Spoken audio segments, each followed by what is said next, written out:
Our friends at Blizzard gave me early access to Diablo IV, and I haven't seen everything that this game has to offer by a long shot. I got up to level 26 with my first character, a rogue that I created called Batwing, and gave him some pretty cool powers and abilities, but I also tried out the Necromancer. And of course, there are 3 other classes that you can be: a barbarian, a sorcerer, or a druid, and I'm looking forward to playing this game again and again, trying out all of these different varietals of menacing badasses that you can be, and also team up with. And that's the other thing that I wasn't able to do playing Diablo 4, is I wasn't playing multiplayer. I was exploring everything mostly through the Fractured Peaks as my single-player rogue, and I had a really good time exploring the area. One of the things that Blizzard really focused on is just giving the environments incredible detail. So you're going to see the smoke filtering across the screen and all kinds of destructible elements in the environments. Of course, tons and tons of loot chests and all kinds of shrines that you can go to pray to that will buff you up, sometimes temporarily, sometimes permanently. And of course, this is a game about taking on hordes and hordes and hordes of different monsters. So you're going to see wargs, and you're going to see giant spiders and huge demons and goat people, and there were these infected corpses that had spiders attached to them, and then you'd kill them, and a bunch of other little spiders would come out after you. So if you're an arachnophobe, good luck with this game, because it's merciless, and the onslaught of enemies in this game is really fun. There's a nice sense of variety. Of course, you're going to see ethereal spirits. You can interact with some of them sometimes in side missions as well, but you're also going to see skeleton warriors and stuff, very Ray Harryhausen kind of skeletons. And as the Necromancer, you can actually bring skeletons to life and they'll fight alongside you, which is incredibly fun. Of course, your character can have magic powers and abilities, so there's lots of incredible visual effects and cool flourishes that are happening across the screen all the time. I thought that was really fun. My rogue didn't really get into that too much. I was using a bow and arrow or a crossbow, so I was doing a lot of rapid fire,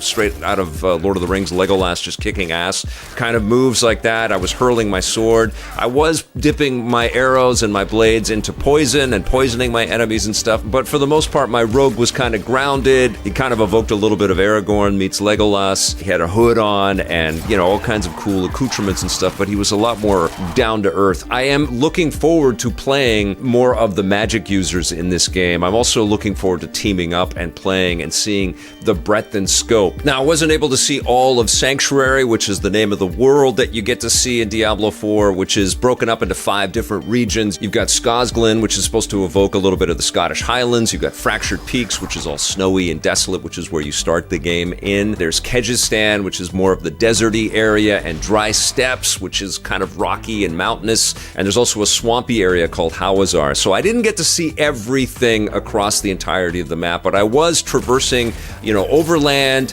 I didn't get to the stage where I picked up my mount yet, which I know is a huge part of the experience as well. So I got a taste of the combat and exploring some dungeons and seeing some of the incredibly beautiful cut sequences in the game and praying at the altars of Lilith. This is a game that takes place years after the events of Diablo 3. Lilith has come back from Diablo 2, and I think that the game has a feel that's sort of in the middle. It's got the 3D aspects of Diablo 3, but the more gothic and horror-infused elements in the look of Diablo 2. And so I think this is a game meant to appeal to Diablo fans from across generations. It's certainly incredibly accessible. It's also a terrific PlayStation 5 game, which is where I played it. Of course, you can play it on Xbox and you can play it on PC. The one thing that I would say about playing it on the PlayStation 5, and I know this is going to be a little bit of sacrilege for longtime Diablo fans who would only prefer to play this on PC, is that because the camera is pulled back and a lot of the storytelling elements are kind of overhead,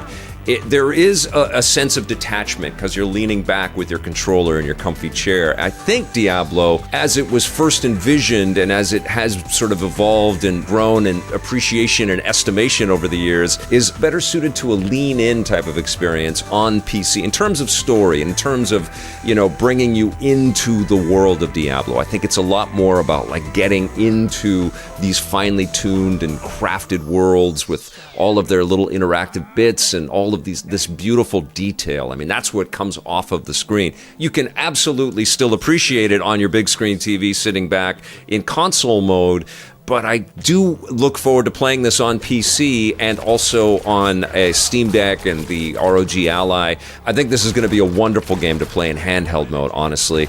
But it's also really fun on PlayStation 5. I know that this is an action RPG with a deep, deep story and so many cool roots to the history of this franchise, but it also feels like an arcade RPG. It's just so accessible. It just feels so easy on the thumbsticks and just hammering on the different attacks and cool abilities that your character has. It's really fun. And of course, you can play this with up to 4 people, and so this is going to feel like, on a console especially, like a super hyper-refined version of Gauntlet, you know, Midway's old classic arcade game, which I know is very reductive based on where the Diablo franchise has taken us. And there are incredible lore bits and beautifully manufactured cut sequences, which we know and have come to expect from Blizzard. And the other thing, because this franchise has been so successful, is Blizzard is able to hire the best voice actors and the best musicians, so the sound composition across the whole experience is just mind-blowing. The full surround soundscape is just so freaking immersive. You really are put into this world. But the remove, that sort of camera remove where you're looking at everything from overhead, definitely does remind you that you're constantly playing a video game. And when characters are interacting and talking with others, it's not like we go to a full,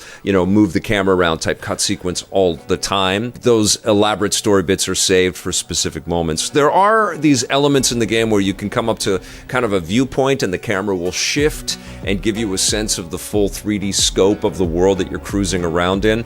But yes, there is a little bit of a remove from what's happening. And I didn't get into this because I didn't reach a world boss, but I know when you get into the world bosses, which are meant to be played with other people, the camera will even pull back a little bit more because the boss is enormous, which I think is awesome. But because the camera is pulled back like that, you do feel that detachment for sure. You do feel like you are tethered to a video game. Nothing wrong with that, but I've just spent, you know, 75 hours in Tears of the Kingdom where I felt really very close to Link and all of the exploration that he was doing. And the other thing with Diablo 4 is because we're dealing with 16:9 framing and sometimes the combat stretches out beyond the constraints of the frame, I did feel that there were moments where I just couldn't see bosses and creatures and swarms of enemies perfectly. Like stuff was happening just off screen and I couldn't see it. And I also got lost in the details of all of the chaos that was happening on screen sometimes as well. And so you have to keep constant vigilant eye on your health and, you know, activate those potions as often as you can remember to do so. And of course you have evade moves and dash moves and stuff like that, but everything takes a little bit of a cooldown time. So it's not just a jam on the buttons, button mashing experience. There is definitely a strategic element to this whole enterprise, as any Diablo fan is going to know out there. All said, what I've explored so far, what I've experienced so far is incredibly enthralling. I've been very, very captivated by this. I am so blown away by the production value and the quality and the love that's obviously been put into this experience. I can't wait to dive further into it. I don't think that anybody that's been a diehard Diablo fan is going to feel disappointed by picking up Diablo 4 by any means. What I've played so far, I would give probably an 8.5 or a 9 to, but I'm not going to give this a final score just yet. I've got more to play, and I absolutely can't wait to do that. All right, you guys, that's going to do it for this video. Let me know what you are thinking about Diablo 4 in the comments below. I'll come back soon with some final thoughts on the game. I've got other reviews and other cool things that I'm working on for you guys as well. Thanks for watching, everybody. We'll see you soon, and until then, play forever.